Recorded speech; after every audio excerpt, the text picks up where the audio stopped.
무사히 한국 땅을 밟은 직원 316명. 하지만 미국 이민국의 구금시설에서의 8일은 악몽이었습니다. 한국에 돌아온 동생을 만났다며 한 가족이 SNS에 올린 글입니다. 총이 무서워 항의 한마디 못했다. 음식은 개한테 줘도 못 먹을 수준이었다며 처참했던 동생의 경험을 고스란히 적었습니다. 오랜만에 만난 동생은 몸이 반쪽이 됐다고도 했습니다. 살이 많이 빠졌더라고요. 식 같은 것은 전혀 먹을 수 없는, 염소한테 줘도 못 먹을 정도의 야채 이렇게 나왔다고.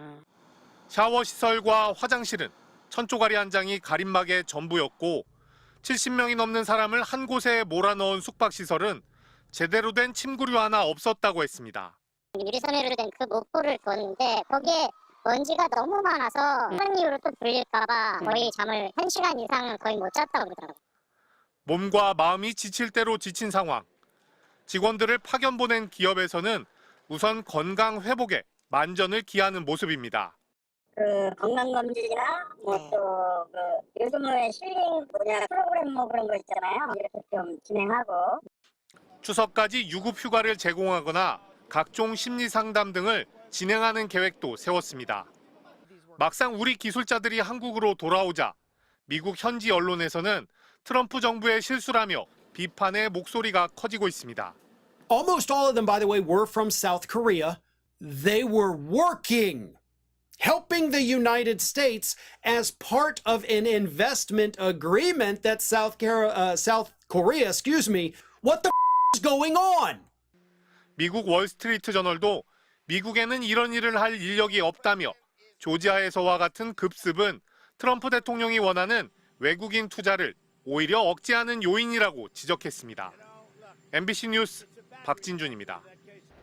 현지 시간 4일 미국 조지아주 메타플랜트 배터리 공장에 난데없이 들이닥친 이민세관 단속 요원들. 헬기에 무장 차량 행렬까지 이어지며 마치 군사작전을 방불케했습니다. 무섭죠. 잔뜩 헬기까지 떠가지고 전부 이렇게 군사작전 하듯이 그냥 하니까. 다 모여가지고 비자 분류하고 이렇게 있다가 어느 순간부터 사람이 이제 끌려가더라고요.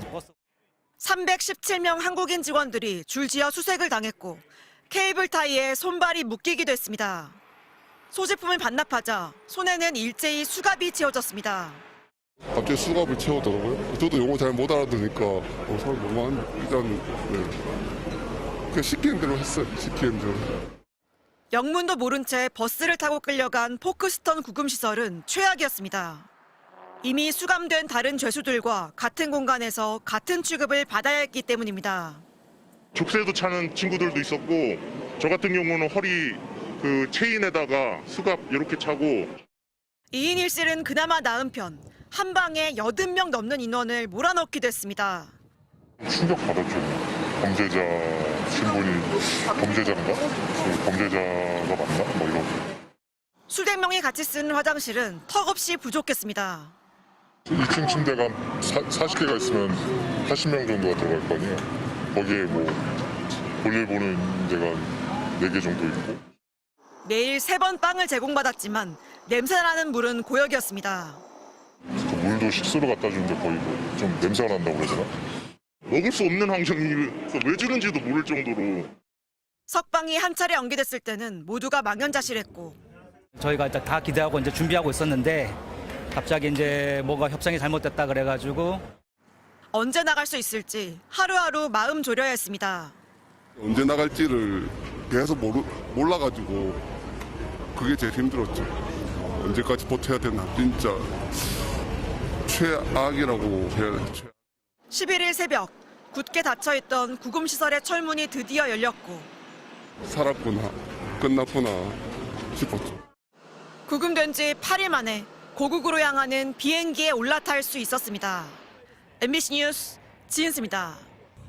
지난 주말 조지아 포크스턴 구금센터에서 만난 마리아 토레스. LG 계열사에서 일하다 쇠사슬에 묶여 끌려간 남편을 면회하러 이른 아침 줄을 섰습니다. He just said it's a horrible place. That's the only thing he said at this moment.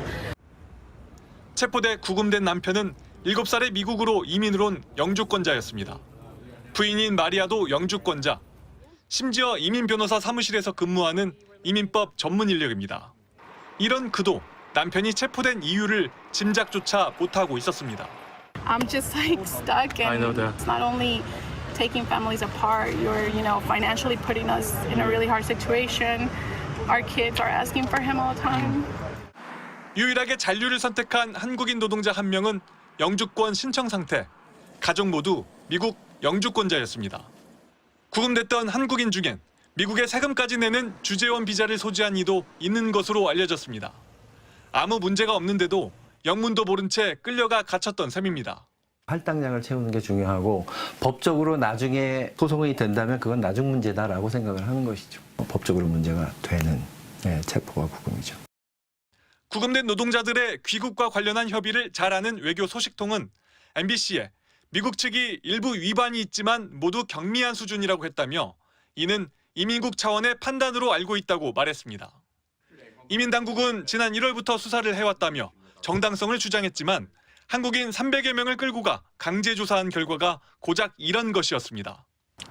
하지만 폭스뉴스 앵커 등 이른바 마가 진영의 주요 인사들은 항의하는 한국 정부의 태도가 오히려 충격적이라며 부당한 체포였다는 우리 국민의 인식과 극명한 차이를 드러냈습니다. 뉴욕에서 MBC 뉴스 나세웅입니다.